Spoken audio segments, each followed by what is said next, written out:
Warm greetings and salutations to the villagers all over the African continent and the entire globe. Welcome to another episode of Africa My Home podcast on Butwa TV. In Africa, we say it takes a village to raise a child.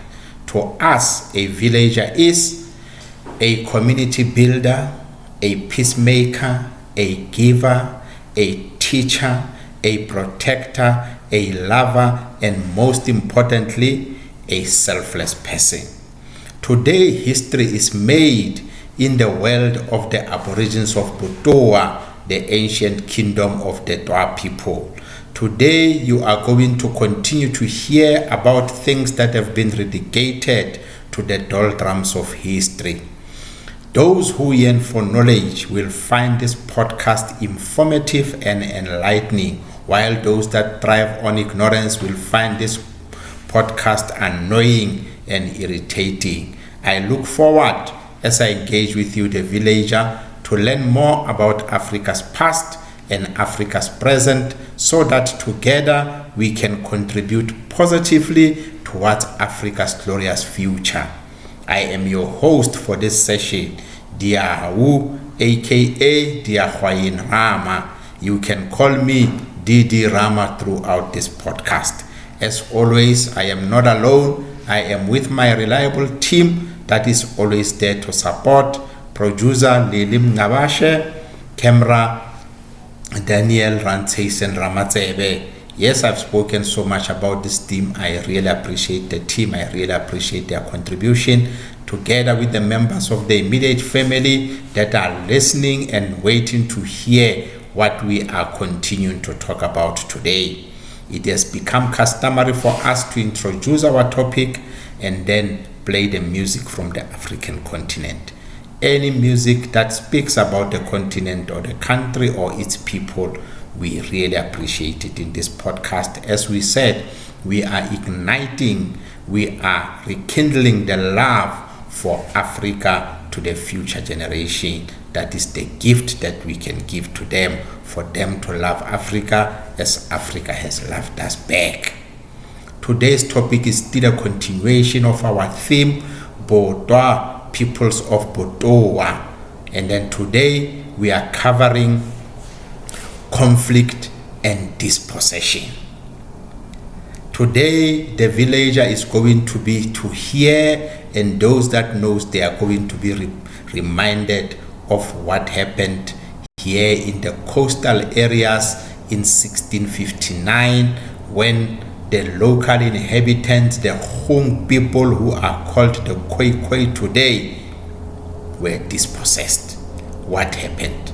We are going to hear about it, that they are the first people to really get into conflict with the aggressive nations of the aggressive nation of Europe. It was not nation, it was peoples.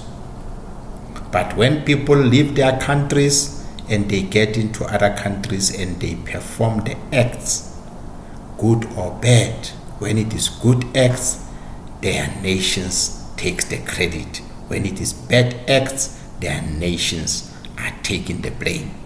Now we are going to learn about the conflict that led to the dispossession of the land of the people of Atakwa, the people of Khung, and how the lands were taken from them. And as I promised in the previous episode, we will also look into the profile of these men and women that came from Europe, specifically from Holland, to come here and change the trajectory of our history forever. I said in the previous episode, when they arrived and eventually settled, our lives were no longer the same. We are continuing today, but before we go on, we just want to again play this music from the African continent in this great evening that we are experiencing. So far, it's quiet, it's nice. We just want to flow with the heavy news. As always, we prepare, because these things that we know through the things that by talking, when you present them in the style that we have, which is a teaching, discussion, and a learning podcast, we are organizing them so that the villager, whenever they contribute as well, whenever they have the things that they want to do, the villager can come on board and play their part. So we are thankful to the villagers for their contributions as we really go ahead. We also appreciate those who are hearing us, listening to us, who are the members of the immediate family. We appreciate the questions that they ask. They are helping me as the host and the team to prepare for the next session. We know the things that we record today on the 1st of December 2023. Some of the villagers or many of the villagers will know or hear about them many months to come, many years to come, and for them they will present the wow. Yes, villagers, we are looking forward to contributing positively towards Africa's glorious future. When we think of Africa, we are not seeing doom and gloom. When we look at Africa, we remember from the past how glorious the African continent was before the intrusion of the foreigners. Yes, we remember it. We hear about it, and we truly appreciate. We want to see Africa reclaiming its place in the world as it has done in the past. So we will play music from the continent, and we will start again with our wonderful South African brother Papsi Mlangeni, who says music was born in Africa. Music was born in Africa. We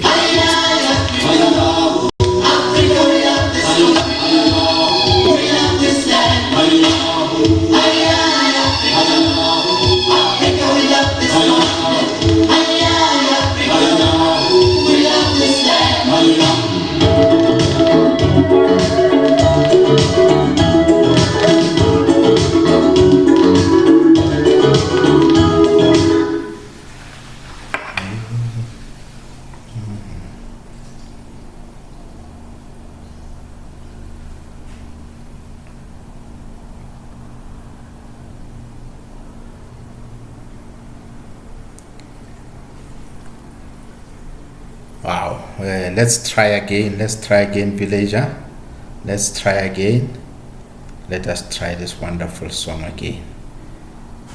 Technical things will happen here, and let's just try again. Yes. There we are.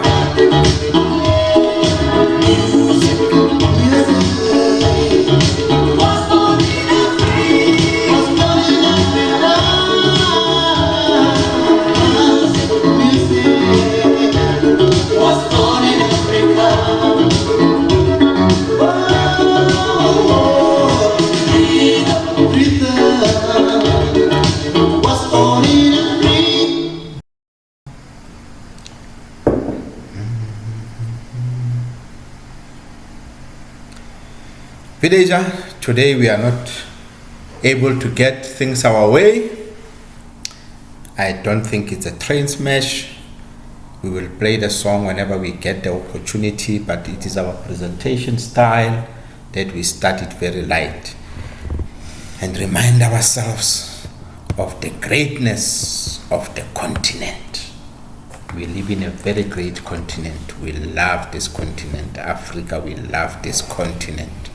We love this African continent. Yes. Well, we love the continent because the continent loved us first. The continent has given us all that we need for us to be able to fulfill what we came to do here. Those that watched episode 2, episode 3, they would have noted that we start with a quotation. But it is not only the quotation that we start with. We can start with anything that we can refer to that we find relevant. For today, based on the topic of conflict and dispossession, we are starting with an article. The article was published by the journal, and the contributor of the article is Zubeida Yafa. You know, the topic that she speaks about, she says the 8 years of Jan van Riebeeck. She says the 8 years of Jan van Riebeeck. I try to read as much as I can read in between my core function of working with business people and government.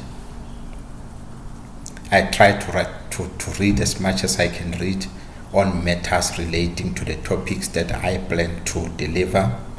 And this article caught my attention, and I found it relevant because it speaks about the 8 years of Jan van Riebeeck. By now, we have covered the first 5 years of the arrival of the Dutch, led by Jan van Riebeeck.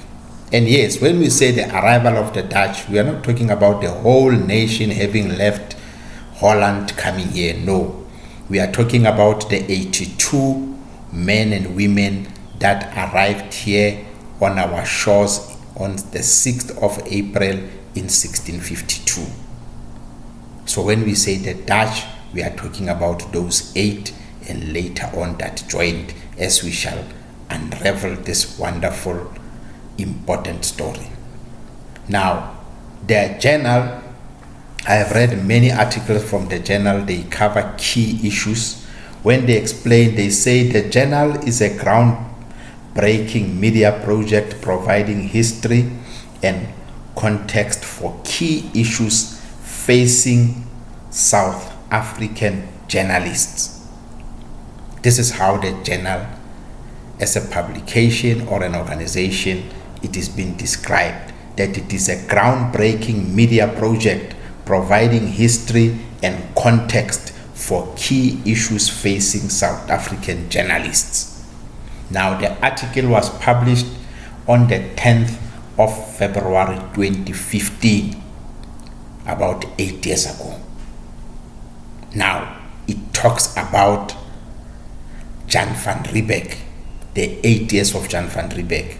And you know, when you are a person that has been taught, like I have been taught, like many of the other Africans who have received stories from our past through oral tradition, some of them written. When you deal with issues where you want to say, I'm dealing with the issues from the arrival of the Dutch, and we can even cover the period before their arrival, because our lives did not only start, or our history as a people, as I have alluded in the past, did not start with the arrival of the other nations. No, I have said in the past that I am the descendant of the Butwa, proudly Butwa. I am the descendant of Khais, the son of Khung. Khais, so far as I keep it, it is very difficult for me, but I try to keep it and be disciplined with this information so that it is not confusing. I'm keeping it to say, amongst the sons of Khais, I am only keeping to these two. Khais had daughters as well, whom we can say our aunties, but I keep it to the uncles so far. I just keep it to the two. I keep it to Butwa and to Khung, who is also called Khori. It's very difficult for me because this information, when one speaks it, you just want to lay it out there. But when you are in a platform of this nature, you want to be structured. You want to take the villager on these characters that are neglected by our history, not hidden, because if they were hidden, Nobody would speak about them. I would not be able even be able to speak about them. But they are neglected. Maybe they're not seen to be that important because the focus of a people are directed by those who are giving the information. But today, I continue with that discipline that is very much difficult but important for me to do so. To say, I stick with the house of Gees that has been here for many years. Now, when I start and I encounter articles like the ones that you find in 2015, and since 1998, one has been sitting with these issues of the aborigines of our people, entering different government doors, wanting to tell them who we really are without anybody listening to us. But now, you find out that in 2015, there is still an interest and it is still important for the current and the future generations to know what happened. So I am going to give justice and not do the quotations from the books today, but to read this article that I find to be very important. Ms. Zobeida Jaffa says, Jan van Riebeeck arrived in South Africa in 1652. Who of my generation does not know this?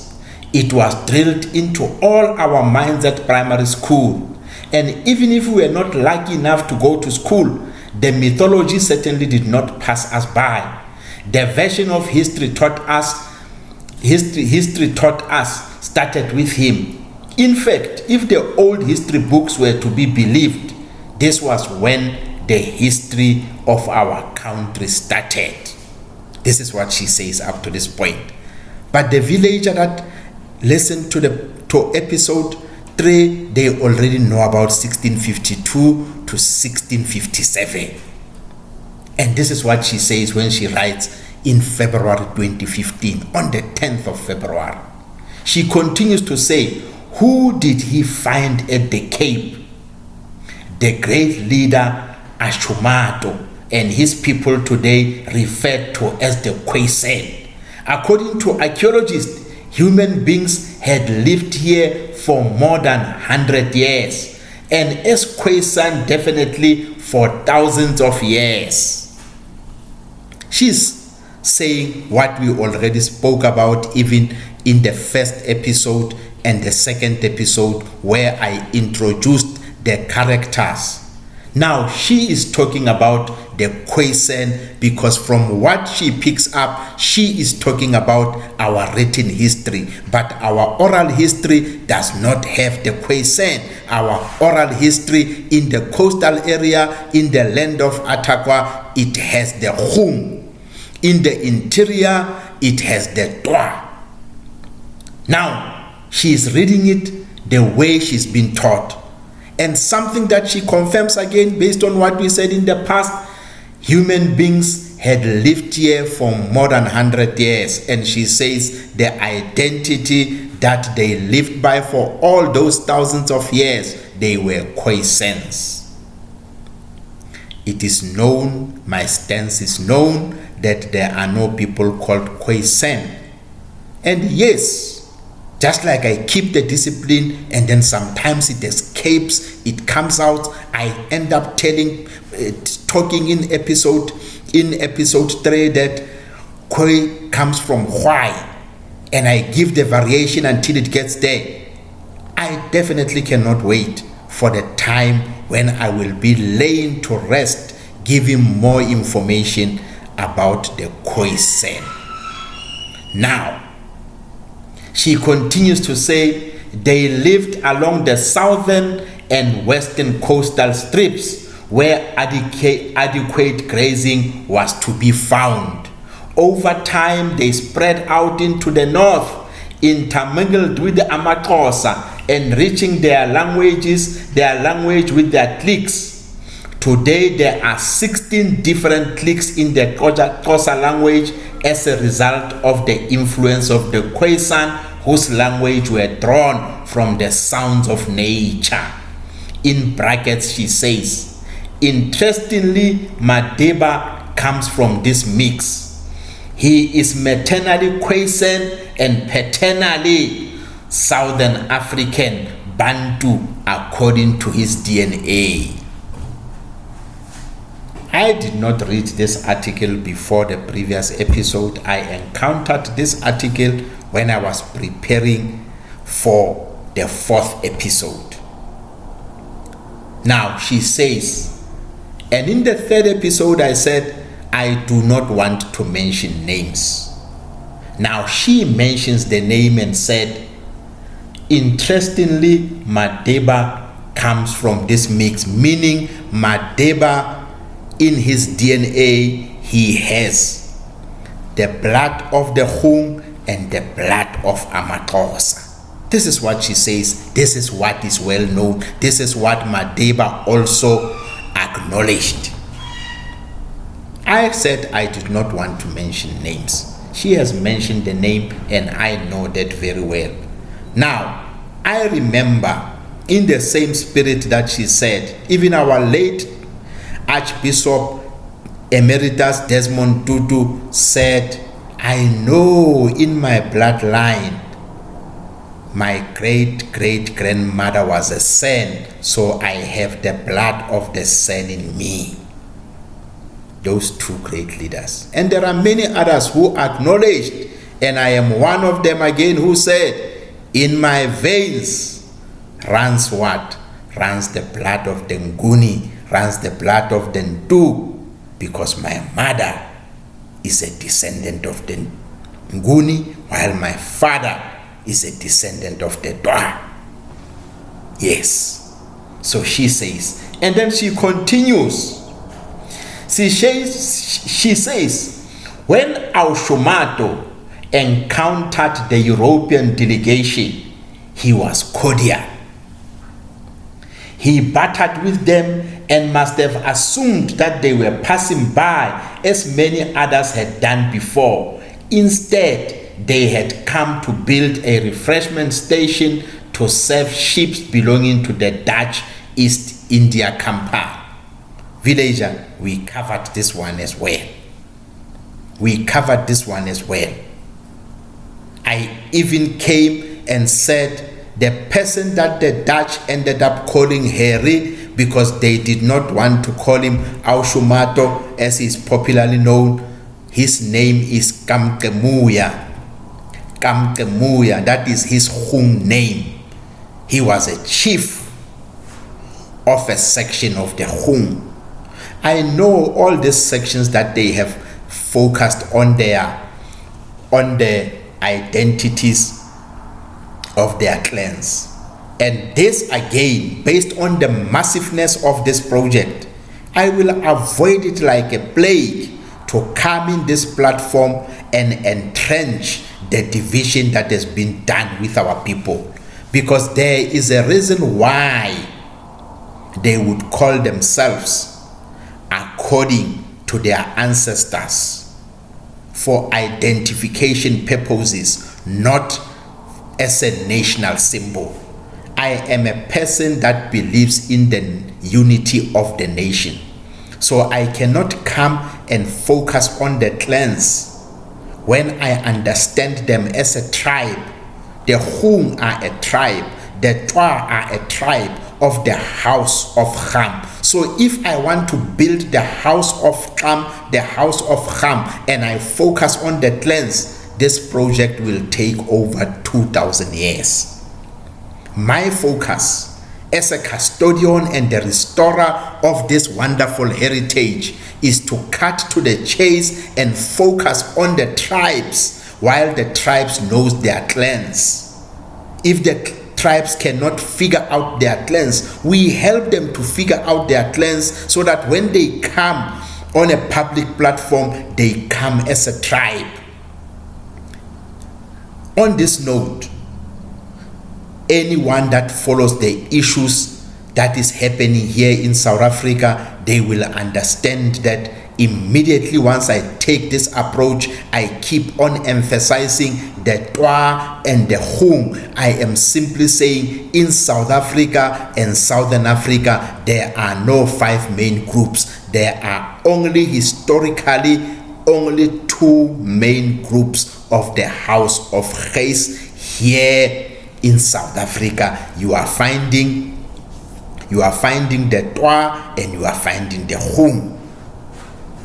So if I have to spend the time that I don't have and still come back and describe Kamtemuya and come back and speak about other leaders like Namua, and still come back and speak about Hamka, and still come back and speak about Yubikwa, and still come back and speak about all these other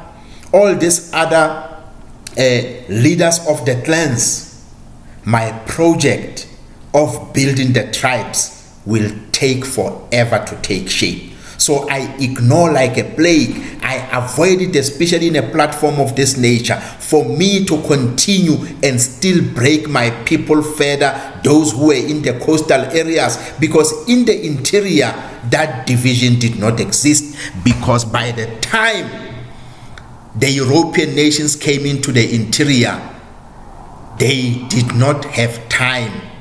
There was no opportunity for them to really come to learn the different clans, for them to break them and make them different units. Now, for purposes of this presentation, as part of my restoration of the Butwa and the Khung of the House of Gees, the son of Khum, I will say she's talking about Ashumato, whom we know and we introduced in the previous episode as Kamtemuya. Yes. She says when he encountered them, he did not encounter them alone. He encountered them with his people. He said he was cordial.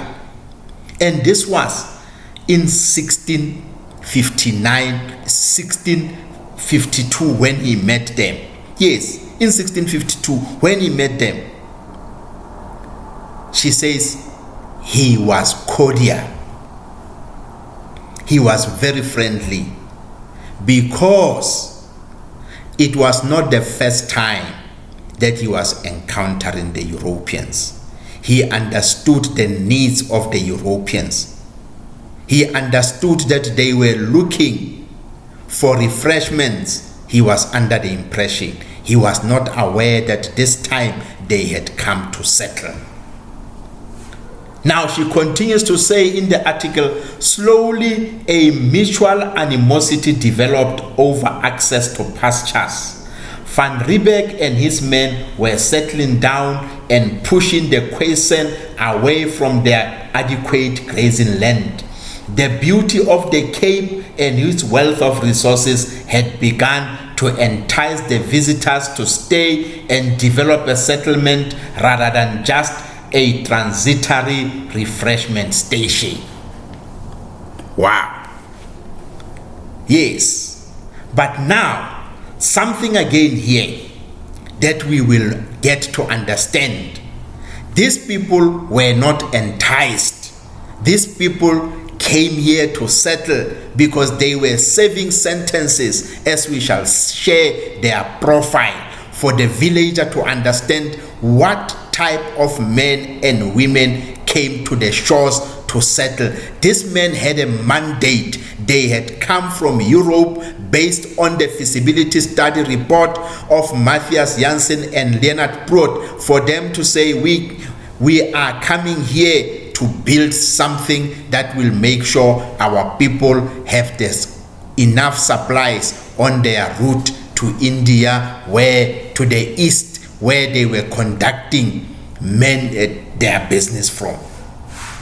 So they did not come to stay, but Kamtemuya and his people, Khori and his people, they did not know that. They thought it was business as usual. It was not long, 1647, where they took care of the Dutch whom their ship had wrecked, and they took care of them for the whole year, and then they left. They said, no, this one's when they come here, they were still going. Now she continues to say, the first substantial threat came after 5 years in 1657. Villager, when I read this article, I said, wow, This is so wonderful that when you see the interest in 2015 in the journal, a publication, a project of journalists giving information there, and they said in 1657 the first substantial threat came after 5 years. This is where we ended in the previous episode. We ended in 5 years when the signs of disturbance were beginning to show. Signs of disturbance were beginning to show. When Van Riebeeck released 9 men from their contracts and by royal decree granted them title deed to land along the Lisbeck, to farm along the Lisbeck River, each were granted 50 morgen of land in what is now known as Bishop's Court, very close to the Anglican Bishop Thabo Makgoba's residence. Ashomato did not take this lightly, and so began their 550 years resistance to prevent the Europeans from taking the land. When I was still active in politics, one of the things that used to upset me when our history was portrayed was that the Europeans met the Khoikhoi and they battered with the Khoikhoi, and the Khoikhoi were so happy with the goods from Europe that they even gave the Europeans the land. During the time of apartheid, propaganda was rife. Lies were spread. Books were written, deliberately so, portraying our forefathers as irresponsible custodians of the land who gave the land because of the goodies that they got from the Europeans. We would argue for time. I would be disappointed that the Khung, whom I understood to be my forefathers from the house of Geis, how would they give up the land like that? But my father would always tell me that do not believe everything that you read, especially from the white person. The white person has the power of the pen. And look at the profile of the men that came, then you will understand why there was such misinformation. Now, here is somebody who is definitely learned, who understands that the Khoisan, as they say, the Khung, as I say, they did not take it light. They resisted. She goes on to say, in that same year, 1657, Van Riebeeck's company imported the first slaves from the Indonesian islands and India, a place called Batavia today, bringing the skill and labor that built the Cape. From them flowed some of my ancestors, she says. Anyone keen to know more about the 176 years of slavery at the Cape should visit the Iziko Museum at the top of the Adderley Street in the city. Be prepared for your stomach to turn as you witness the cruelty. When you are a descendant of the people that were treated harshly by other human beings whom I call the aggressive nations, whenever your history other people talk about and they are bystanders and they are not directly affected, they will never understand what goes on with you. Whenever I prepare for sessions like this one, I get back into history. It becomes very difficult. It becomes very difficult to stomach the cruelty that has been emitted to my people, that it is confirmed through history and even in the diaries of Jan van Riebeeck, as we shall read, that the people that they encountered here were not violent people. It does not have to come from the mouth of Jan van Riebeeck. If my people, the Khung, were cruel and they were savages that were portrayed to be man-eaters outside there in Europe, when they wanted to justify their killing, they would have eaten Matthias Prout, Leonard Johnson, and all his entourage. But they nursed them, even those that were sick, they nursed them back to life and sent them with enough supplies to reach their lands, only for them to come and plot and eventually dispossess them. It becomes very difficult. After you present a session of this nature, after you read, you need a moment to ask the gods of the continent and the globe to really take out the sting, to take out this bitter pill that comes. It was against this knowledge that I knew of the cruelty committed against my people and the atrocities, that when I joined politics in the mid-80s, I had revenge all over. Yes, I cannot shy away from my past. I joined the Pan-Africanist Congress of Azania because it spoke about returning the land of my forefathers. That's what counted to me the most. It talked about restoring the dignity of the African people. To me, it appealed. It spoke justice to the injustices that were committed against my people. It still appeals today. The philosophy still appeals today. It is a philosophy that is timeless. The land of the African people, the land of the Butwa and the Khung, need to be returned to the Butwa and the Khung. The Butwa and the Khung cannot be homeless in this day and age. Now, a descendant writes and says, in 1659, Van Riebeeck instructed the slave to build a wooden fence with watchtowers from the mouth of the Salt River through Rondenbosch to Kirstenbosch, using the deeper parts of the Lisbeck River as part of the barrier. To finish the barrier quickly, a hedge of indigenous wild almond trees, Brabejan steljanfolium, which is a thorny shrub, was planted along the section between the river and Kirstenbosch. Let me finish the article, because out of every paragraph there is a story to tell, there is comments to make, and because this is a podcast and not a TV show, one can take the opportunity and indulge and say again, what a nerve. You come into our land, we treat you kindly, and we treat your fellow countrymen wildly and the other Europeans kindly, and all that you do, you are building a fort. You don't want us to move as freely as our forefathers have moved for years.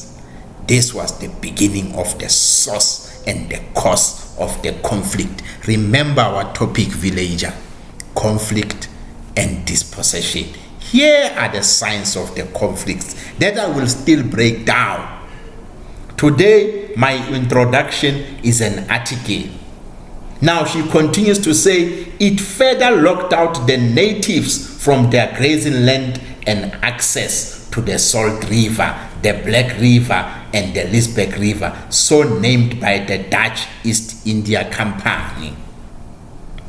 The Vogue said through Jan van Riebeeck, because whatever Jan van Riebeeck did here, even if the Vogue said, don't do this, don't do that, whatever he did it in their name.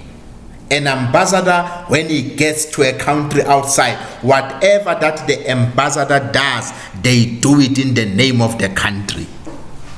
But this man and his crew, they were no ambassadors. They were thieves. They were serving sentences. As I said and I say, we shall reveal their characters in this episode 4, so that the villager can understand the profile of these men and women that came here, what type of people landed on the shores, What type of people change the destiny of our lives as the future generations? How our lives were affected?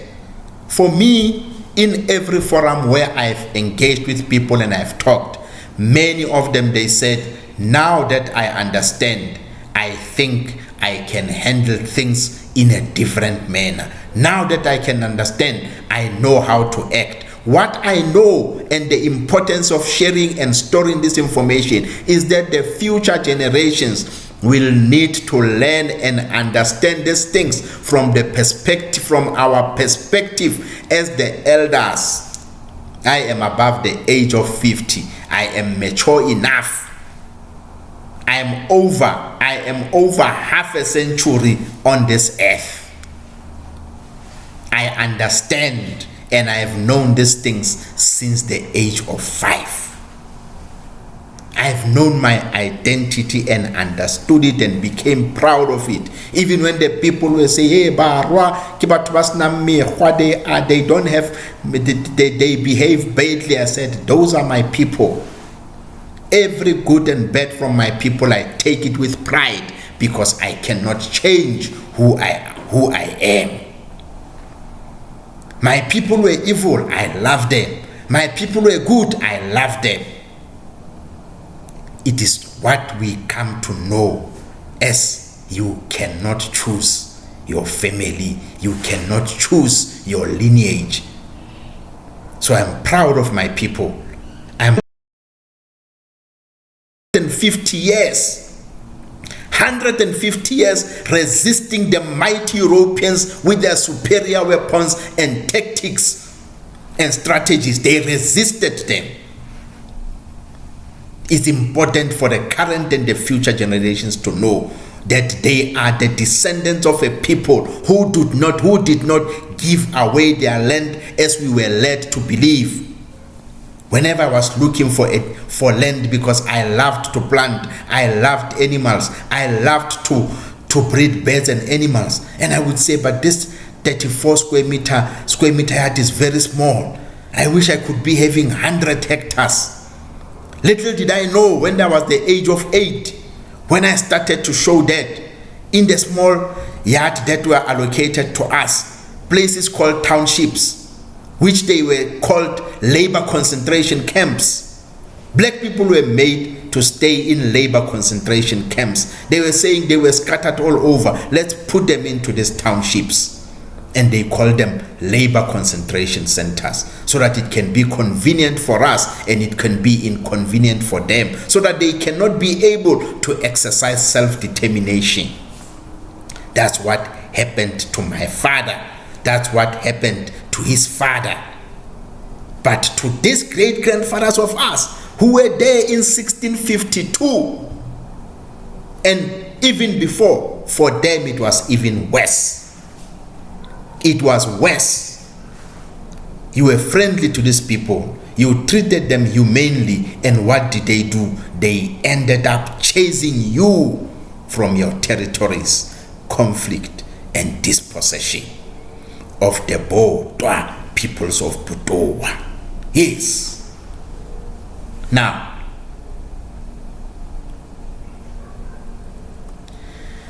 Van Riebeeck recorded an encounter where they confronted him about land rights and asked him who should rather injustice give way, the rightful owner or the foreign intruder.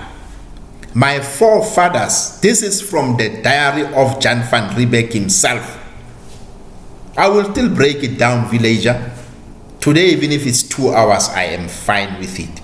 We just need to cover this period of the 5 years until Jan van Riebeeck leaves. I'm still in the article that appeared on the journal on the 10th of February 2015. They say to him, that is the Khung, the leadership of the Khung, when they held a meeting with him, they say, Jan van Riebeeck, writing in his own diary, he said, the Khung asked him, who should rather injustice give way. This land is not enough for the both of us. It's not enough for you as the foreign intruder. This land is not enough. But who in justice should give way? You are now restricting us. You are now taking things that we have enjoyed for thousands of years. You are now taking our resources. Now, who in justice should give way? The rightful owner or the foreign intruder? In response to this demand to withdraw, Van Riebeeck said that the territory had been won in battle now belonged to the Volk. The Khoikhoi then asked for at least the right to collect veldkos, in bracket bush food, specifically wild almonds, from their traditional lands. Van Riebeeck denied this request as well. He needed the very same wild almond plants to form his barrier hedge to keep them out. Van Riebeeck, you know, the student of UCT, the student of Rhodes, they said these imperialists, because they are in school there. When they are at these universities and they are at libraries, wow, they learn the information there. They said, we never taught this. And then they said, Rhodes must fall. They say Cecil John Rhodes must fall. We cannot stand to see the statue of a foreigner. We understand what a statue symbolizes. Rhodes must fall. To those students that were there, who are definitely young leaders and corporate managers and business people today, important leaders of their communities, at that time I was saying, this is the way to go. Pambiringechi Morenga, the struggle continues. Aluta continua. Yes, the struggle of the Twa and the Khung continues. It continues. It will not stop. The struggle continues. When did the struggle continue, villager? When did it start? The struggle started in 1652. We thought they were passing by. Wow, these people are not passing by. These people are staying. These people are now telling us the land has been taken through the Khung and the Dutch War, the war of the guns. We didn't have guns. We didn't have weapons of mass destruction. But they came and defeated us in war. And they said, no, you don't understand how these things work. This land now belongs to us. We defeated you in war. What did you think we were doing there? We were fighting for the land. We were not fighting for anything else. That is Van Riebeeck.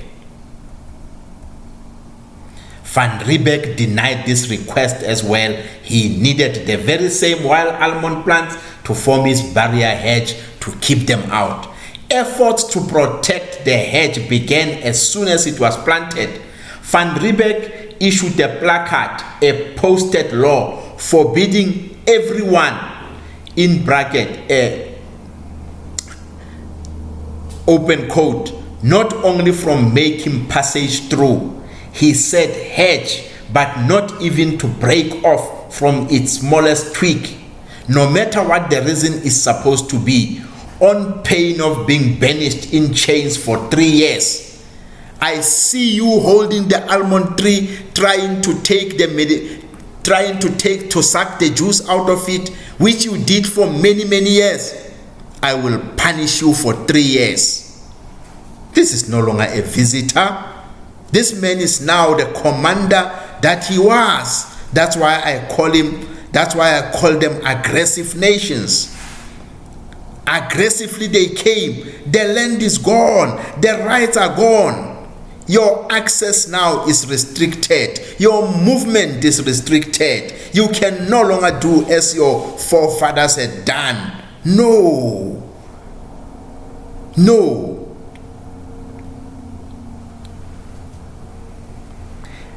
Today, there are only two surviving portions of Van Riebeeck's hedge, the Kirstenbosch section and the other in Bishop's Court, in bracket, Beauty of the Heart, which tells the story of our first native female graduate. Will provide an annotation of where this information is drawn from when I publish it later this year. This is a researcher that is writing here. Wow, Zubeida, my sister. By the time Van Riebeeck left in 1662, 250 European people lived in what was beginning to look like a developed colony, marking clear exclusion of the native people. In just 8 years at the Cape, he had sown the seed of a division that continue to harm us till this day. Wow. I said in the previous episode, our lives changed forever, and we are feeling the effects of this division that came with the Europeans. We are still seeing the division today. When we understand what transpired, when we understand what happened, we will be able. In the present, we need to start. In the future, we will win and we will overcome. Our children need to understand so that they can teach their children.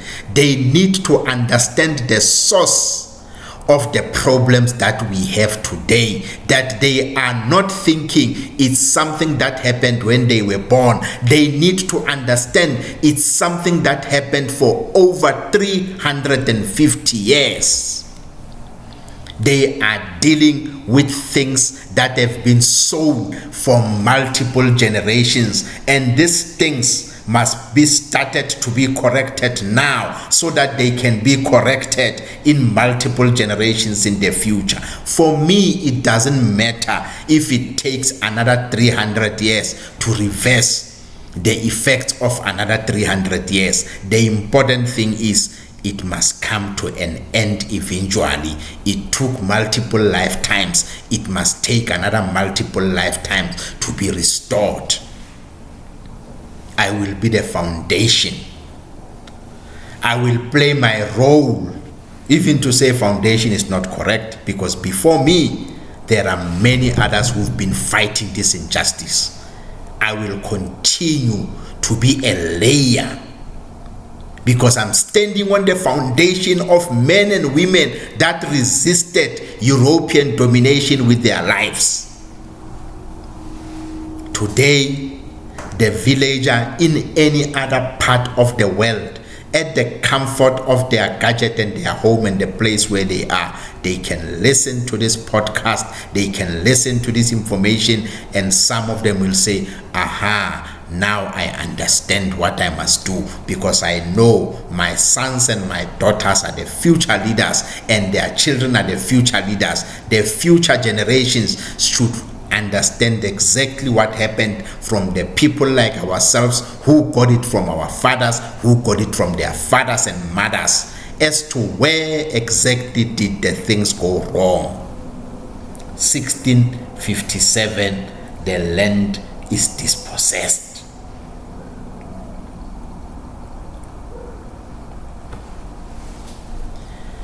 In Kirstenbosch, the botanical gardens on the slopes of the Table Mountains, where a part of that hedge still grows, this story of exclusion is not mentioned in its official brochure. How can it be mentioned? How can it be mentioned? It will never be mentioned, but I'm glad, my sister Zubeida, you have mentioned it to say, we know what happened. By the time Van Riebeeck left after his tenure of 10 years, there were 250 European people lived in what was beginning to look like a developing colony, marking clear exclusion of the native people. In just 8 years at the Cape, he had sown the seeds of a division that continues to harm us till this day. In Kirstenbosch, the botanical gardens on the slopes of Table Mountains, where a part of that hedge still grows, this story of exclusion is not mentioned in its official brochure. It refers to an almond hedge known for its thorns as the remains of the original hedge named Van Riebeeck's hedge. The brochure fails to explain its real purpose as outlined above and its effect of denying natives access to land and water they held to be sacred. From the settler point of view, the barrier was created to prevent them from raiding their livestock, often traded from the Khoisan, traded from the Khung, as the villager now knows. This is indeed sickening, but it is important for it not to be forgotten. You come from your land definitely without any animal or bird, any plant, nothing whatsoever. When you arrive here, you claim to have bartered. But we know the true accounts that have come out is that the Dutch themselves, they stole. They would steal the cattle of the Khung. They would steal the sheep of the Khung. And then they would come back and accuse them of having stolen. You did not come with them, I mentioned in the previous one. Here, my sister confirms it as well. She is not making it up. She has read books. She has read it from the book. Jan van Riebeeck has also left diaries of 1,250 pages where he confirms all these things that we are saying. After bringing major disruption to this part of the world, Van Riebeeck continues to be presented as one whom we should value. His statue occupies center stage at the foot end of Adari Street, the main street in our city. He spent 8 years of his life on these shores, and we hold him up as an example to our children who know nothing about Aushumato, the great Khoisan leader.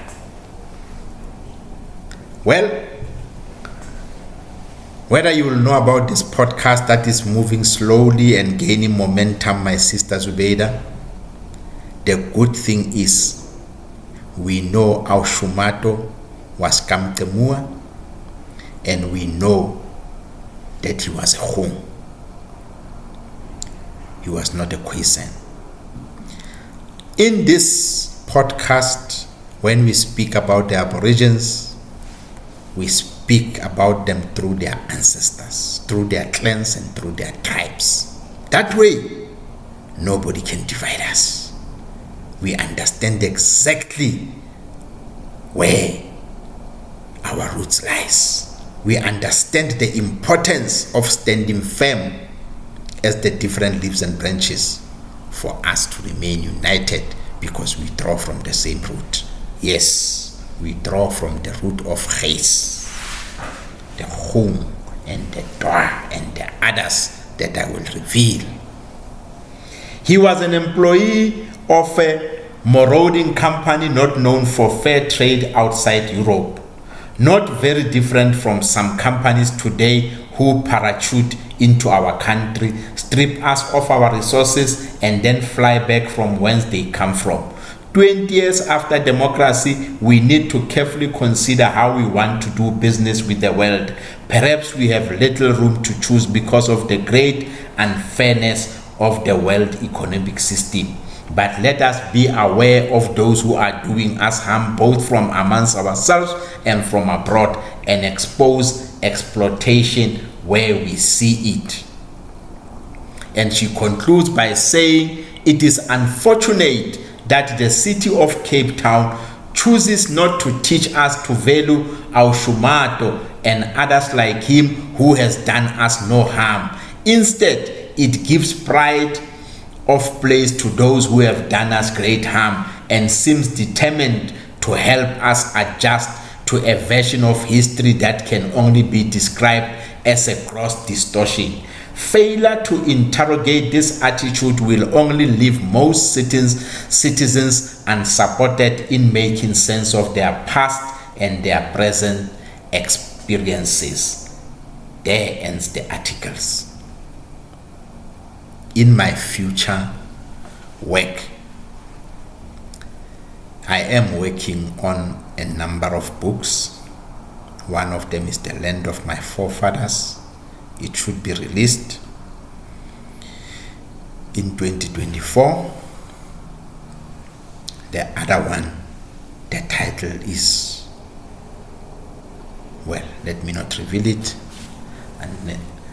until I get my ISBN number, so that somebody with the resources should not come and hijack it. But there's a work that is coming where I'm talking from people from my city and my town. She is certainly there because she speaks exactly the things that we speak about. I am hopeful that she is, when she hears or she receives our invitation in the future, I just hope she's still alive, because this article was written in 2015. This is the person that I would like to engage, especially in the light of the work that she said the work was coming. These are the men and the women that we need in this podcast. Africa, my home. Yes. Now, this was an introduction. It lasted 45 minutes. Including the other parts, we are over an hour today. And I said today, I do not mind. I do not mind at all for me to be covering a period or to be covering an hour. Now, I am going to break down as I had started. I just want to deal today with the next 5 years. I just want to deal with the next 5 years. And heavy as it is, this article in the journal, whenever our website is up, this article needs to find itself in our website for the villager to read it. Because my reading, my pronunciation might not be picked up by all the villagers. But villager, when I prepared and I read this article, it just changed the mood. I just felt so wonderful inside to say, sometimes I feel like it is me and my family that are fighting this war. This war of propaganda is like we are fighting alone. But when I read this, I said, wow, I'm so glad to the gods of the continent and the gods of the universe that here is somebody who says, I am a descendant of the slaves that came to the Cape. I am the descendant. I know how I arrived here. I am not calling myself an aborigine. And what I like amongst the books that I gather and read, there are other Europeans as well. Very fair human beings, and I'm not buying anybody's face. People that know me, they know me to be speaking and shooting from the hip. I'm not speaking to appease or offend people. I'm speaking the truth as I understand and know it. Many Europeans, they have written very, very objectively, skating on what happened. Very, very, very, very. As we shall reveal when we speak about the characters of the Dutch that came. The person that revealed the characters is Peter Geil, a Dutch historian. A Dutch historian. He revealed the characters of his countrymen. We didn't know. We never went to Europe to know about them. But because he knew the people that came here, that I will share their character with them. Villager, I am energized by this article to continue in this evening. This is an evening session. As you'll see, the lighting is an evening session. I continue to say we ended in 1657, where we said on the 22nd of October, Abraham Habema is sent on an investigative mission into the interior. He reaches a river which he names the Berg River. During his expedition, he also reaches and names Diamantberg, Baalberg, and Klapmasberg. That was when we ended our account of 1657 on the 27th of October from South African History Online. When you want to read about this, go to South African History Online, and you will read about this. Let's not just read there. Let's contribute to the journal. Let's contribute to South Africa History Online. They are non-profit organizations that gives us so much information, because when our minds are nourished, we can be able to make the correct decisions. Yes, we will be able to make the correct decisions, because we will be understanding. We will not be like Leonard Johnson and Matthias Prot, who came here and just gave a false report to the Dutch. They did not have the information, yet they were tasked with a feasibility report. What was the end result? A disastrous report that made people, when they come here, not to find the land of milk and honey that is being portrayed there. But something that was correct in their report: the local inhabitants are very friendly and cordial. You treat them well, they will do well by you. They are not as portrayed, savages as portrayed. I think as a man sitting on that place for some time, maybe might have found himself a girlfriend from one of my aunties. That one they don't mention. If he was a charmer, maybe could have found himself, but that's not our discussion. It's just a light moment that comes to say, as human beings get into a foreign place, laws of attraction plays their part, and then next that you know, one of my aunties off to Europe. One Europeans come to settle here. It has happened. It happens. It's been happening for many, many years. But back to our highlights, we get to the 25th, 26th, and the 28th of March. There's a ship from the Dutch. They call it Amersfoort, which 2 months earlier has intercepted a Portuguese slaver bound from Angola to Brazil, arrives in Table Bay with a shipment of 174 slaves. This is 1658. 174 slaves. They arrive. From where? They are from Angola. Where are they going? They are going to Brazil. My goodness.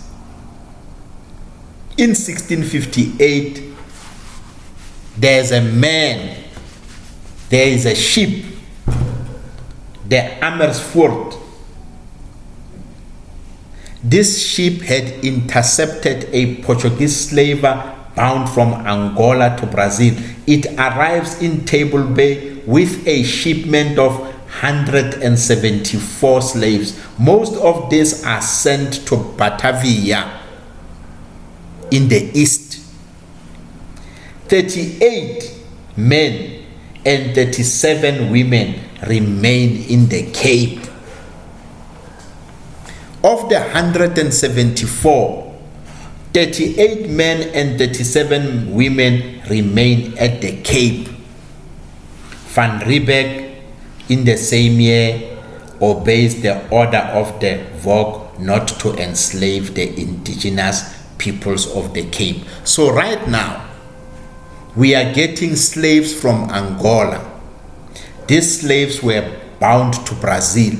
Of those slaves, we learned that 38 men and 37 women remain in the Cape. What does it mean? It means now, as I have alluded to earlier on, you are seeing Angolans, slaves from Angola, landing.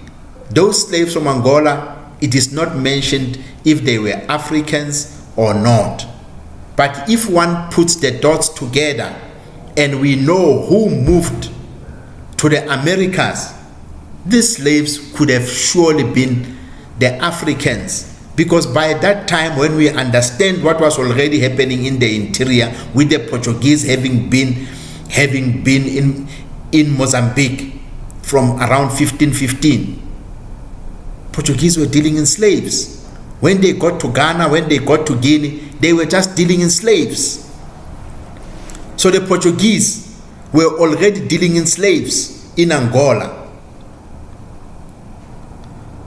So now these slaves were Africans bound to where? They were bound to Brazil, but 38 men and 38 women remained. This was because the Vogue had said, do not try to enslave the locals. All hell will break loose. Record says Van Riebeeck obeys the order of the Vogue not to enslave the indigenous peoples of the Cape, the land of Ataqua. On the 6th of May, another ship, the Hasselt, arrives in Table Bay with 228 slaves from Popo, Gulf of Guinea, Dahomey. Most of the slaves are shipped to Batavia. This ship again is by the Portuguese. The Portuguese were the ones that were already occupying Ghana, calling it Guinea. So they come with the 228 slaves and they are sending them. Where are they sending them? To Batavia. Batavia was a center of trade where they were doing good business. Countries of the West, they were making their wealth and their names in Batavia.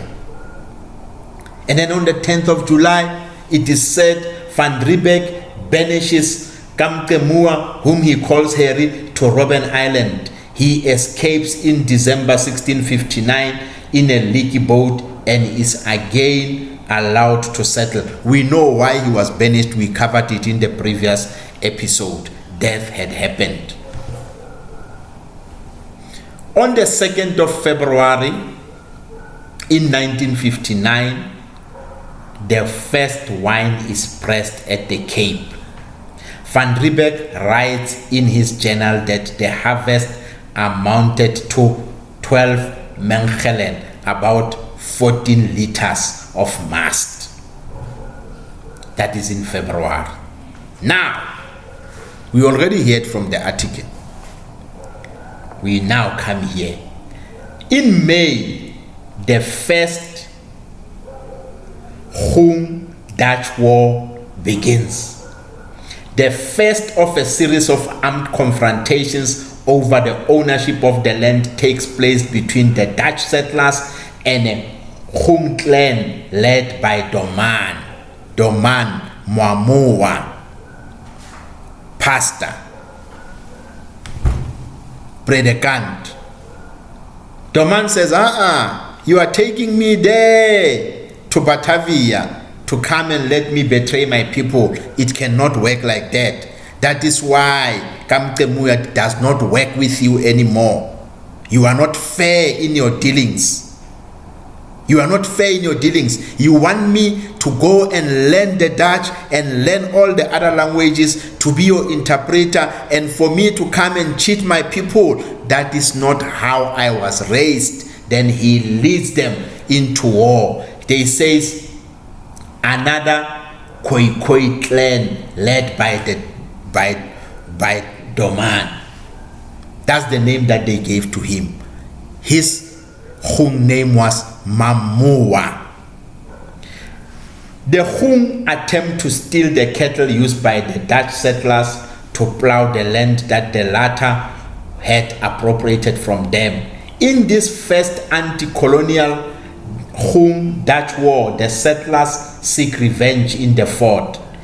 A lack of unity among the Khung group undermines the revolt. A lack of unity among the Khung group, whom they call the Khoi group, undermines the revolt.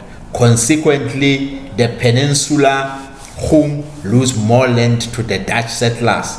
In an attempt to prevent the stealing of cattle, the Dutch administration erects a series of fortified fences along the Riebeeck River and an almond hedge in present-day Kirstenbosch to separate the Khung from their ancestral land and from the Dutch. The Khung are restricted in their movement and are forced to use designated gates when entering the closed and the fortified areas. We covered this one, villager, in the article by our sister Zobeida Yafa. We covered it, but she did not mention the year. Now here, History Online said 1659, these things are happening. 7 years later, these things are happening. What transpires further? Jan van Riebeeck wrote, and those diaries of Jan van Riebeeck, and I applaud the efforts of those who translate from Dutch to different languages. This war did not just happen. There's been a series of negotiations after negotiations. There's been complaints. There's been constant complaints from the local inhabitants, the Khung, complaining about a lot of things that the Dutch really did not want to listen to. Now they hold a meeting in the same 1959 as part of a peace settlement. In that meeting, and I take an extract from the diary of Van Riebeeck, the theme of the meeting or the discussion there, the main topic was the land is not wide enough for both of us. This was the theme of the meeting, to say, look, we've been fighting, we've been talking, but the reality of the situation is the land is not wide enough for both of us. Now, here is the extract that I want to read. Jan van Riebeeck says, I open quote, they objected, he's reporting to the Dutch and he's writing in his diary, they objected that there was not enough grass for both their cattle and ours. Their exact way, therefore, to prevent you from getting any more cattle. For if you get many cattle, you come and occupy our pasture with them, and then say the land is not wide enough for both of us. Who then, with the greatest degree of justice, should give way? The natural owners or the foreign intruder? I close quote. This is what Jan van Riebeeck says. Jan van Riebeeck writes in his diary and says, we held a meeting with the Khung. We held a meeting with all these people that I have divided into little sections. And I'm saying to them, listen, I told them as Jan van Riebeeck, the commander, because I have started setting up a colony, I'm saying to them, the land that you are seeing is not wide enough for both of us. One of us must make way. One of us must make way. What do I mean, one of us? I mean either the Dutch or the Khung should make way. This land is not enough for all of us.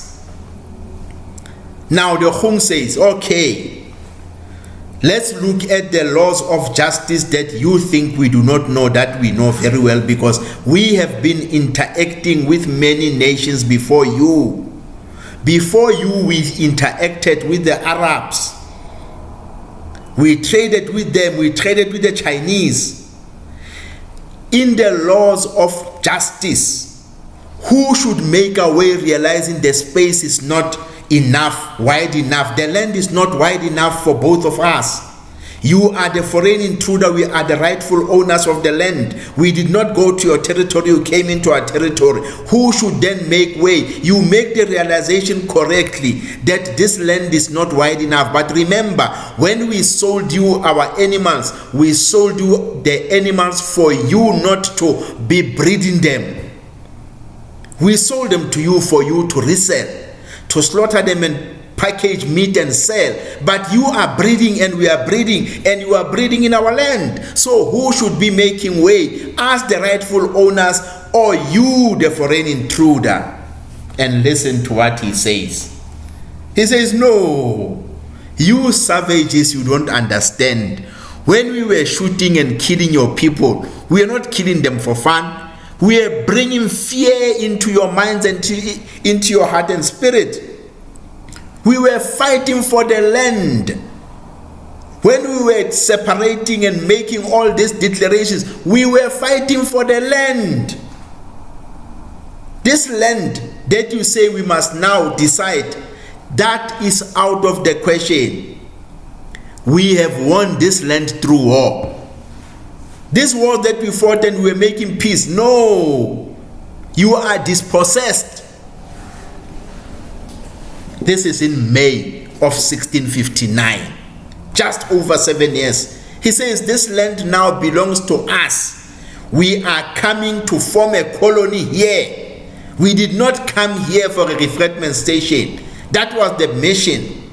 But now, when we see the land and we see the opportunity for ourselves, we changed our mind and we adopted a different mission.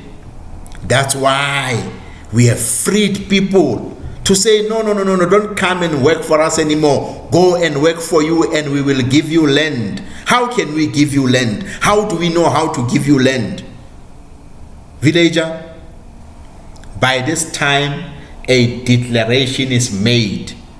You are dispossessed.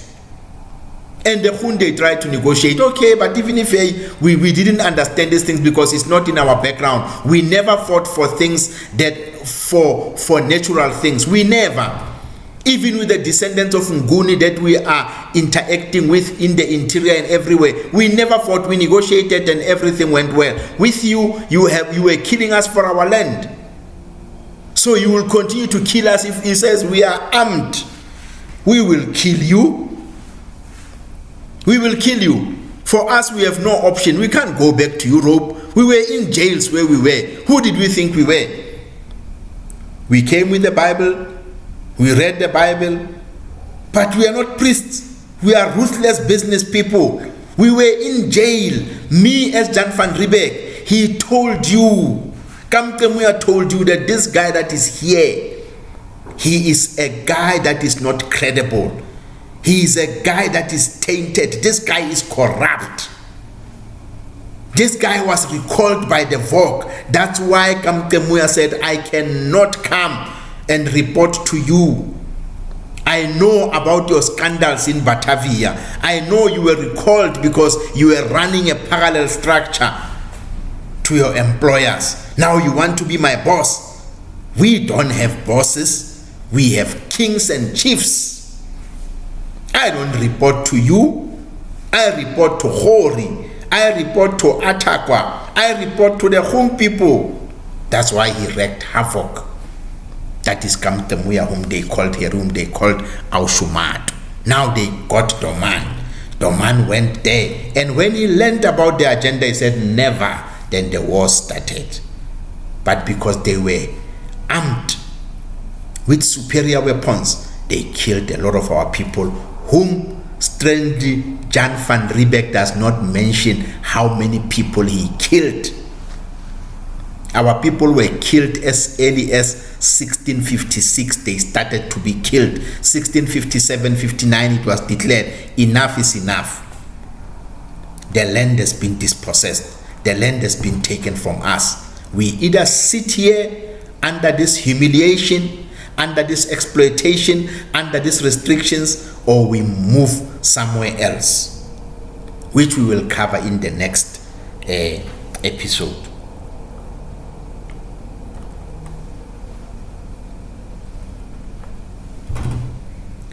(1659) dispossession happens.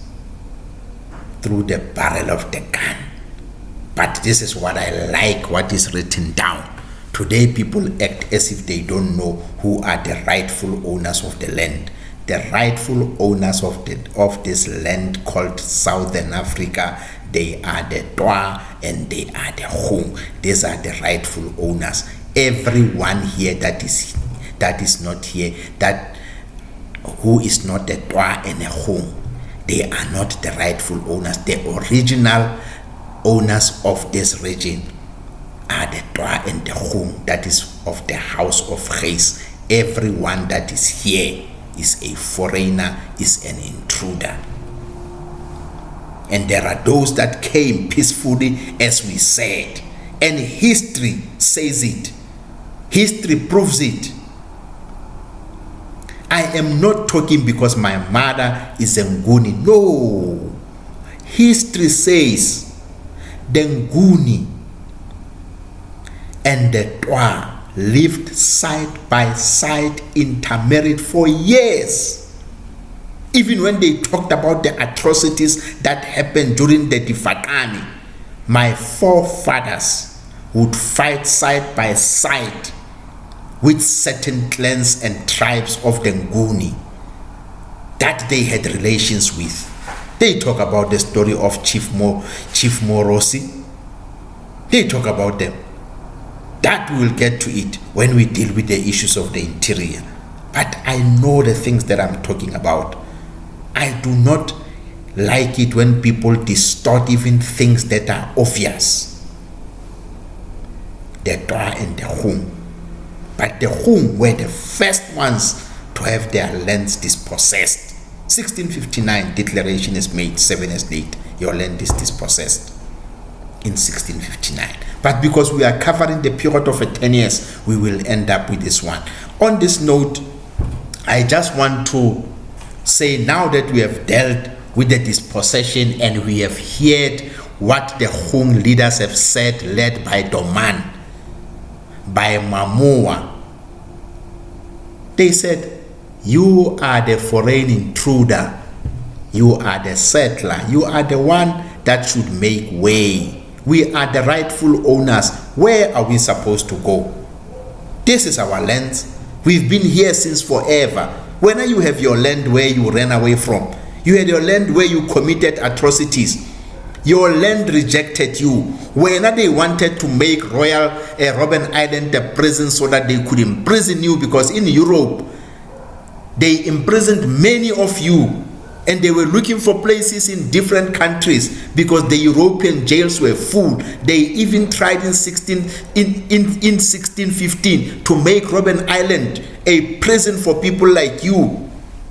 So now you are here, you are free, and you are making us slaves, and you are jailing us in our own country, in our own land. Who injustice should give way. My forefathers understood justice, but they were called savages. On that note, let's play a song. I guess it rains down in Africa. Yes, no, villager, you'll agree with me. It's pouring down, it's pouring down. So now, we understand that the first inhabitants of the southern tip of the continent of Africa to be dispossessed are the Khung, and this was in 1659.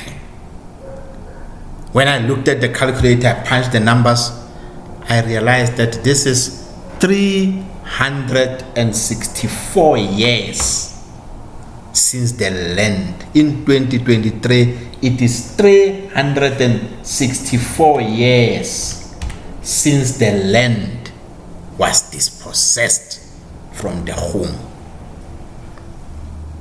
Hence I say the struggle continues. The land that was lost by the Khung, who are incorrectly and wrongly called Khoisan today, the land was taken from them in 1659 through the barrel of the gun. The lies that the land was taken through barter a false. But I will deal with the profile of this man so that we can understand why there was such misinformation and propaganda.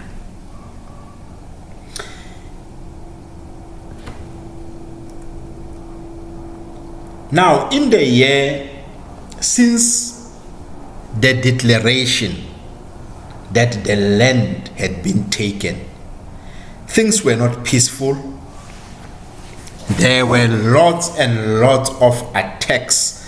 The strategy from my forefathers changed. They avoided conventional warfare because they did not have the same weapons, but attacks on the Dutch did not stop. There were sporadic attacks, there were injuries, what they regarded as theft, which my forefathers called repossession. My forefathers would never steal something that belonged to them. They would never steal cattle that was stolen from them. They were cheated into transactions. They were cheated because I have said it. You are there to set up a refreshment station. How are you now buying our sheep and our livestock for you to breed and resell? Once you start doing that, you need more land. You need more land. You need more resources to be invested. You now need water. You need all sorts of things for you to breed, like my forefathers were breeding. You are becoming their competition. There were no competition authorities at the time, but you are becoming their direct competition. So, really, it was unfair. It was unfair, and then when they complain, what do? You said, no, let me remind you, I killed you because I wanted your land. It was not only the land that they wanted, they also took the young girls of the Khung. They became their sexual slaves. They made children out of wedlock, a problem that persists to this day. Children born out of wedlock. Children born out of wedlock. Now,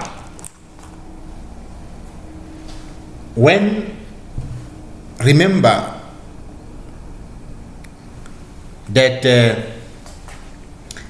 Jan van Riebeeck had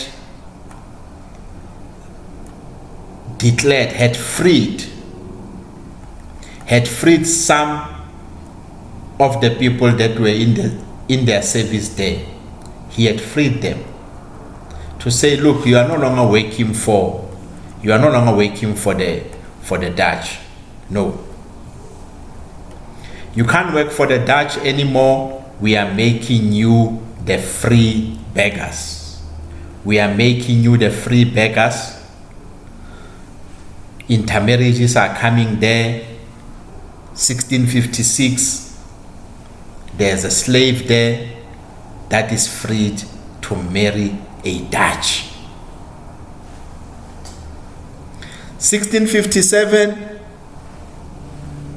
the reason why the Dutch ended up annexing the land, taking the land by force, the land of the Khung by force, is because they were having a problem.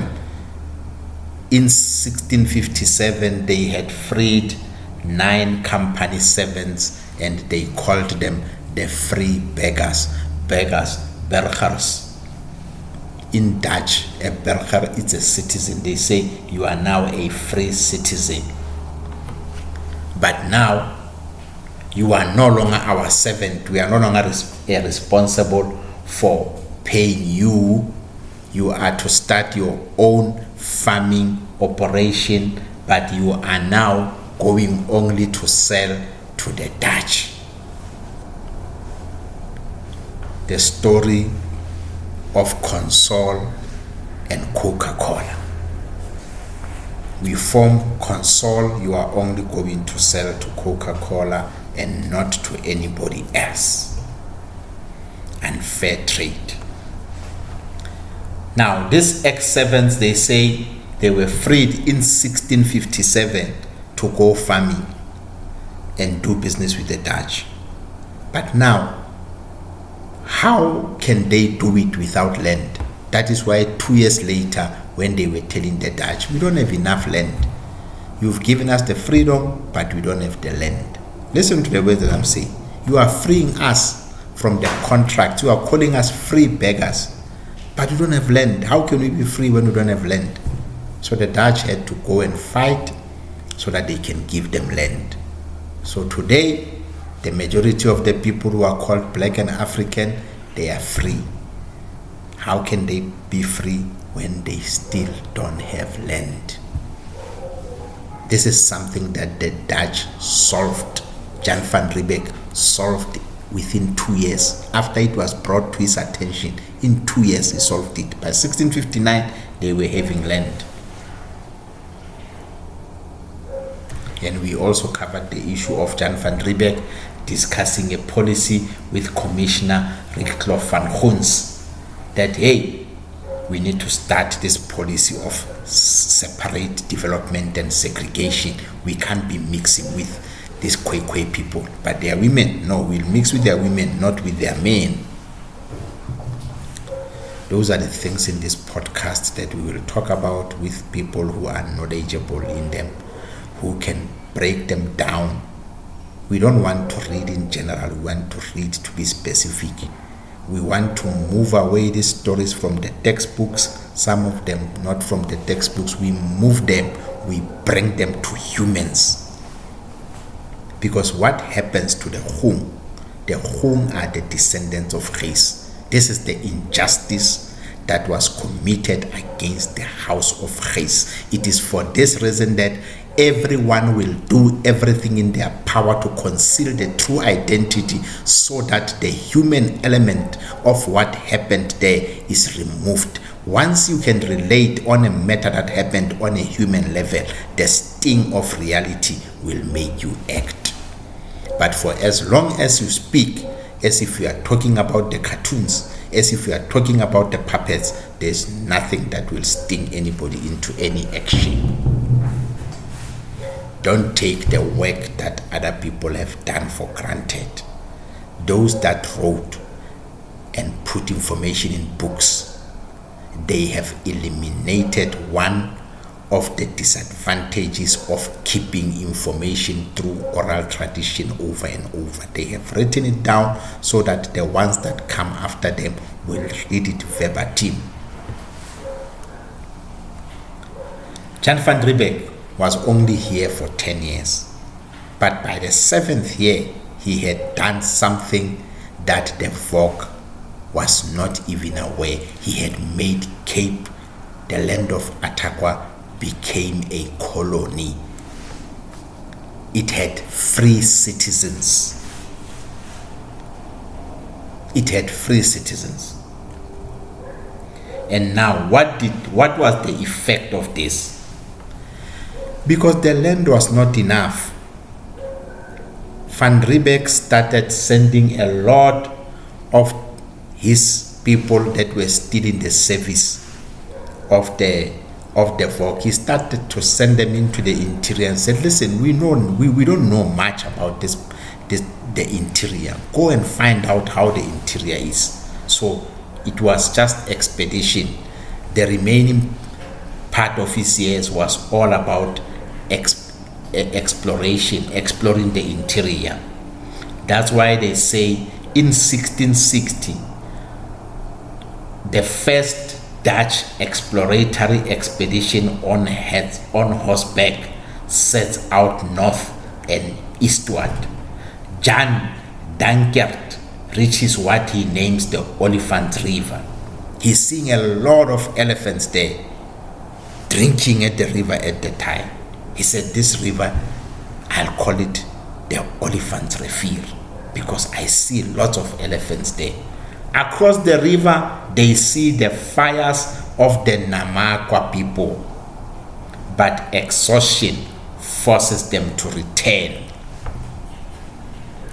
In April, peace is finally restored after months of negotiations, and the first Khung Dutch War comes to an end. After months and months. But it's easy for you now as Van Riebeeck to declare peace. There's something that you have done in your years there.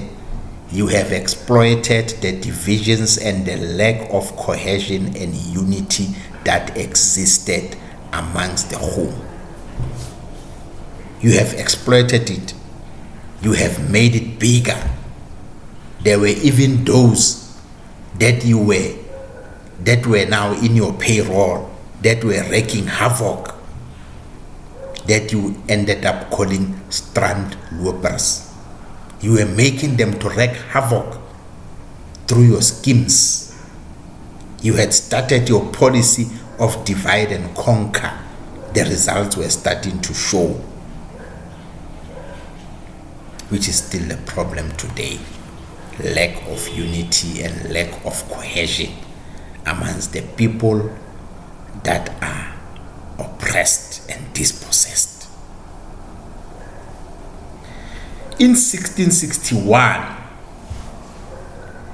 Peter Groothoff with 15 men set off on his first expedition into the interior north of the Cape. They reach the territory of the Namatoa, who are described as giants wrapped in cured animal skins and wearing iron and copper beadwork. They say these people are the Nama people because they were around the land of Namibia there. What is Namibia today? They say these are the Nama people. On the 6th of March, Zacharias Wagenaar succeeds Van Riebeeck as commander of the refreshment station, which has, under Van Riebeeck's command, became a colony. We understand when the land was taken forcefully, Cape Ataqua became a colony.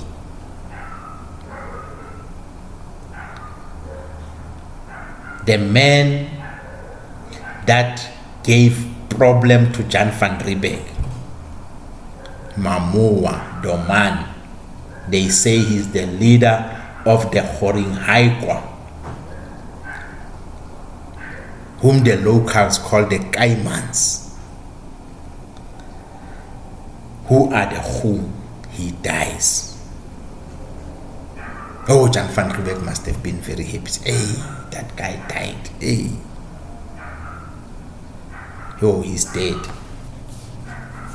My enemy's dead. But seemingly, peace had been restored, but this is not genuine peace. If we are to restore peace, give me back my land. You can't restore peace with me while I remain dispossessed. So this is artificial peace and nothing else. We are being misled to say peace is restored. By this time, as we shall see, many of the houses of the Khung had started from 1657 to move into the interior. The house of Khori, the elderly ones, they started to move away because things were very bad. They were hunted down. They were killed very badly. Their leaders were being killed very bad. And the elderly ones and those that could not resist anymore, they had started to move into the interior. The house of Toa was aware of what is happening. At that time, the king that was on the throne, who was the leader in the interior, it was Rama. Rama. They knew about what was happening there. They knew. That is why when they moved into the interior as the Trekboers, they were attacked. Because for them, they were under the impression that we had defeated the Hottentots. When we get on the inside, we are just going to have it nice. No. The Twa said, you had killed our brothers. You had killed our sisters. You were raping our aunties, because how do you come and say you are having sexual relations with them when you cannot even talk their language? You have brought children out of wedlock. You are not paying for any damages and penalties. You are not even supporting. You are calling them bastards. They were very upset in the interior. And that one, George William Stowe, in his book Native Races of South Africa, clarifies it, mentions it house by house, mentions events. We will get to it because we know it is documented, when we know in our oral history what had happened. The Butwa and the Khung are the house of race. Others stayed in the interior, others stayed in the coastal area. Whatever affected those on the coastal side affected those on the interior. There was solidarity. It is a lie that they are a different people. How do you become a different people when you come from one ancestor? That is the thing. Europe, when they come, they move us from our ancestors so that they can give us the labels that we could not understand. But the reign of Jan van Riebeeck was coming to an end. He had done what he needed to do. He did not only establish a refreshment station, but he started a colony.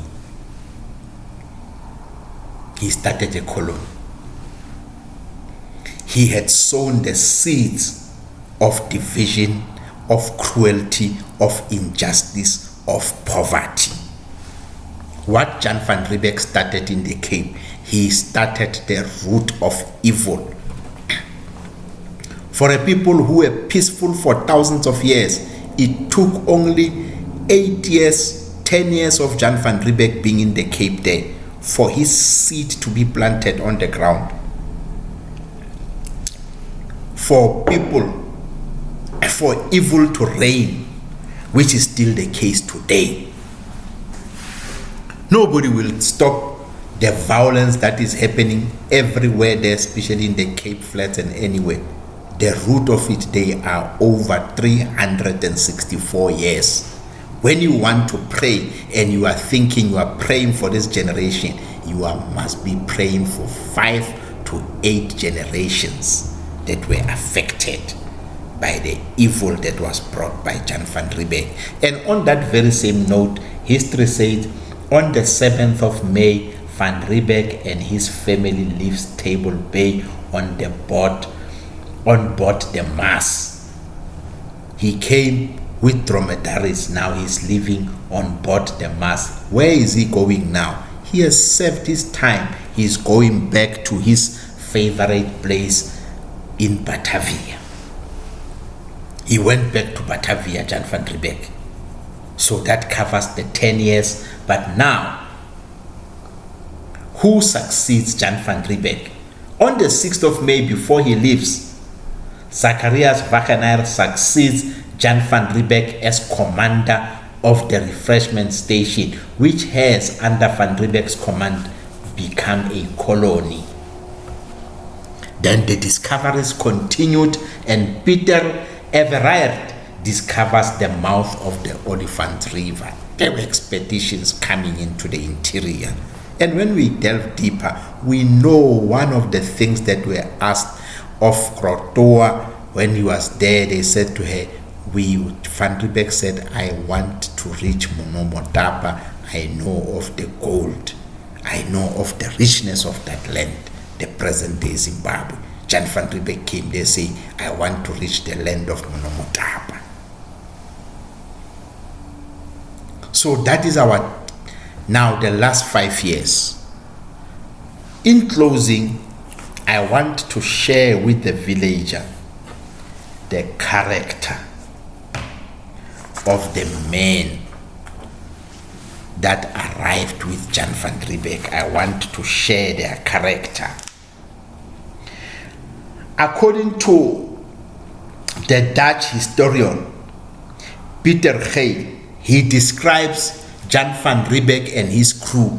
He says, It was a good refugee for all libertines, bankrupts, failed students, cashiers, brokers, bailiffs, secret agents, and such like rakes.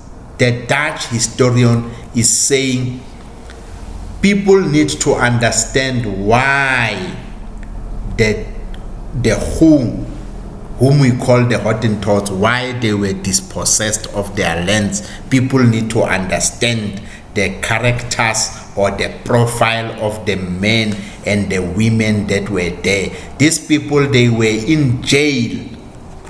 Now they said these are the people who are very resourceful. Instead of keeping them in our jails for them to eat and do all the things that they are doing, let us find something for them that they can do. What is it that they could do?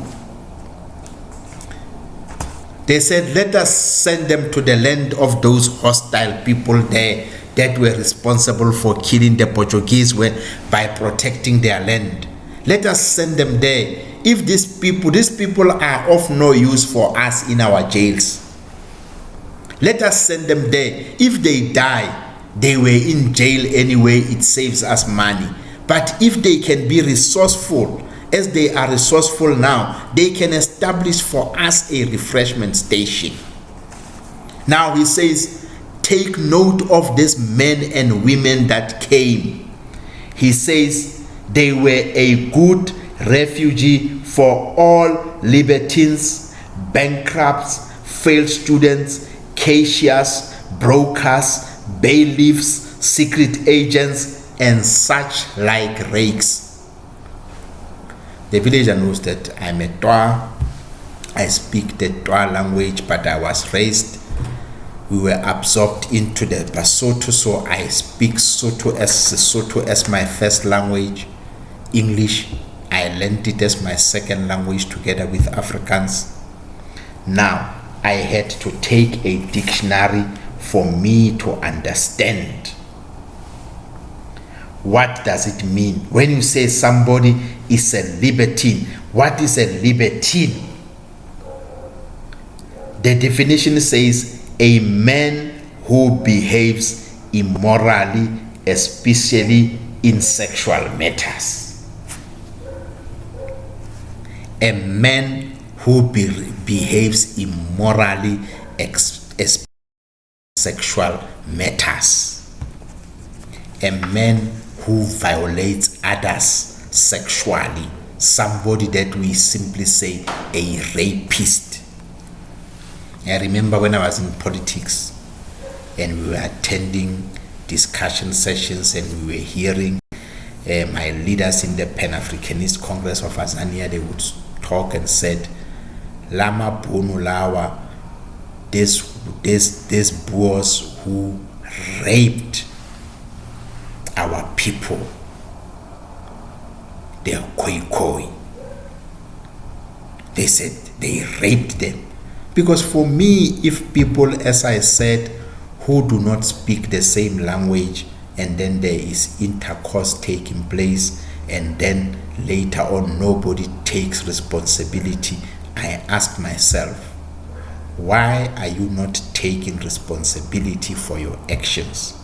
Why, when there's a child born between a Khung and the European, and that child is being called a colored? Why is that child called a colored?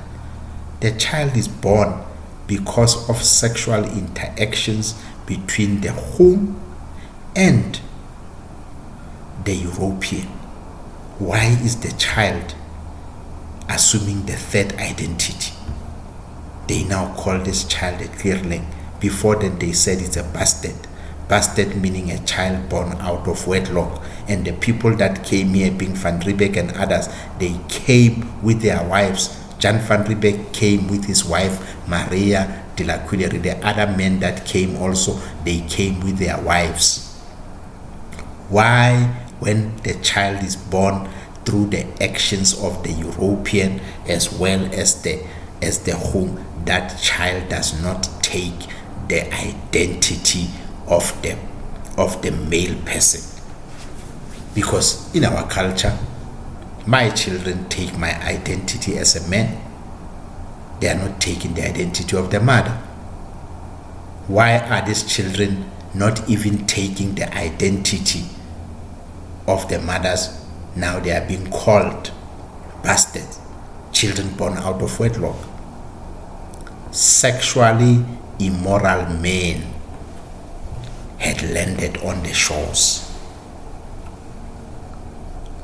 The libertine, they said, sexually a man who behaves immorally, especially on sexual matters. Bankrupts, they said this one is declared in law as not having money to pay one's debts. They brought us people who were bankrupt. So you were here bankrupt and you needed to barter. What were you bartering with because you were bankrupt? This is where this is where the real thieves are. They brought us bankrupt people. They said you are no use, you are bankrupt. So we can't keep you in our jails to give you our food. Go there and make something for yourselves. The bankrupt, a man who was bankrupt, no money, no moolah, nothing. This man had no money. This woman had no money. They were bankrupt. So they came here. But when they come here, they said, we are bartering. Bartering with what? Because you are. These are the men that came. Bailiffs. A sheriff's officer who delivers wreaths, seizes property, and carries out arrests. Bailiffs. It's not me, villager. It is Peter Geil, the Dutch historian. Their own people who said, oh, I feel for those cordial Hottentots. Oh, I feel for them. Hey, they have brought them problems. Those people are going to seize their property. That's why Van Riebeeck was calling one of the bailiffs and said, hey, start to make laws. You know how to write these laws so that they can be in the standard of Europe. Write those laws so that we start seizing the land and the properties of these people. We are here to seize lands. We are here to make a name for ourselves. Secret agent, a spy, or conspirator. They brought us spies. They brought spies, secret agents. They brought people here who would talk to you only to find they are busy learning you, finding ways on how to take better advantage of you. This is what they did. These are the people that came. And then a rake, a fashionable and rich man who lives an immoral lifestyle. A fashionable and a rich man who lives an immoral lifestyle. These are the people that came to the land of Khori, to the land of Atakwa, to the land of the Khung. Fashionable men who lived immorally. And then later on, who is being accused of being immoral?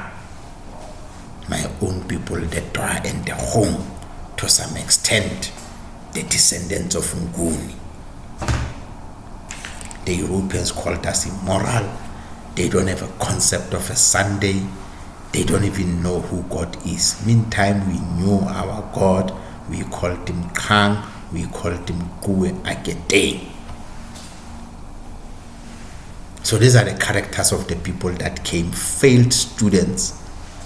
Failed students. These are students that you get them into a college, you get them into a class to teach them. They can't learn anything that you are teaching them in Europe. You said you are useless to us.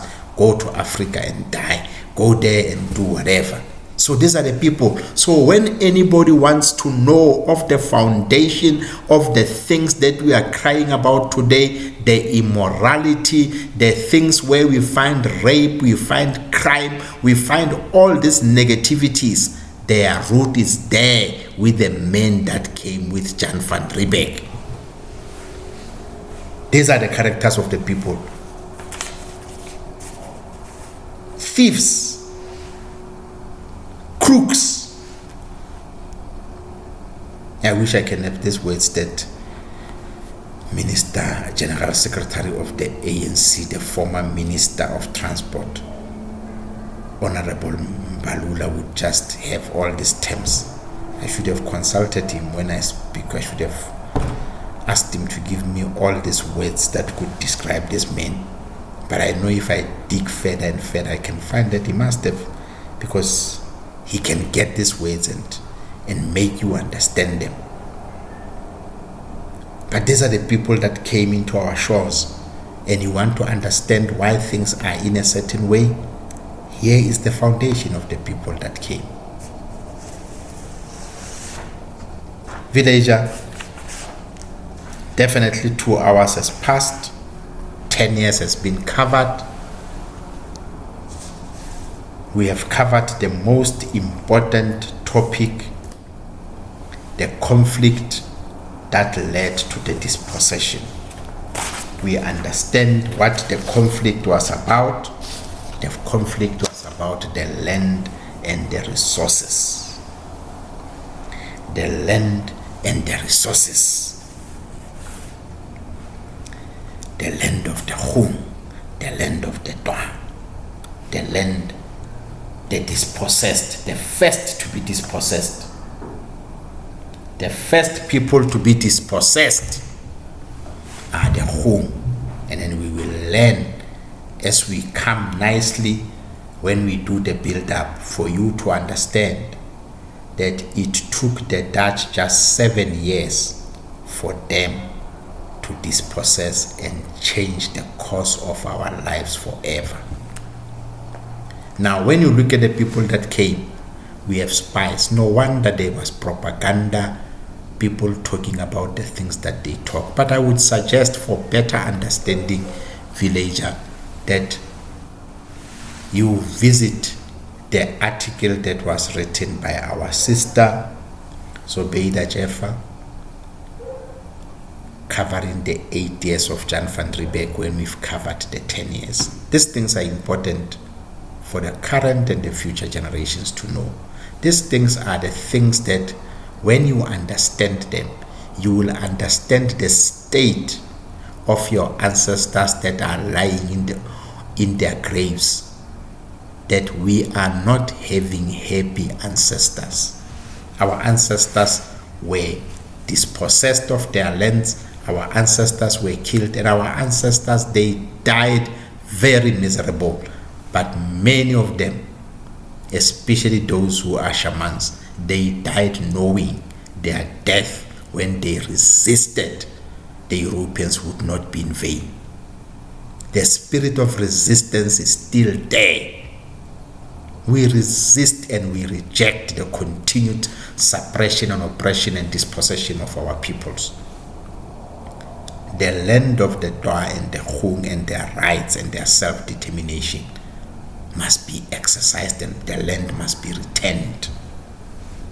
We cannot be landless in our own territory and then our ancestors are happy about it.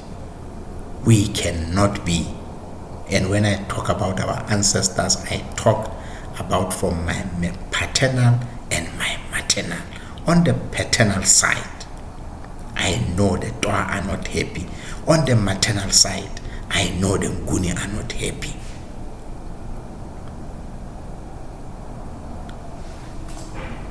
I can go on and on, but discipline says we've covered now the first 10 years.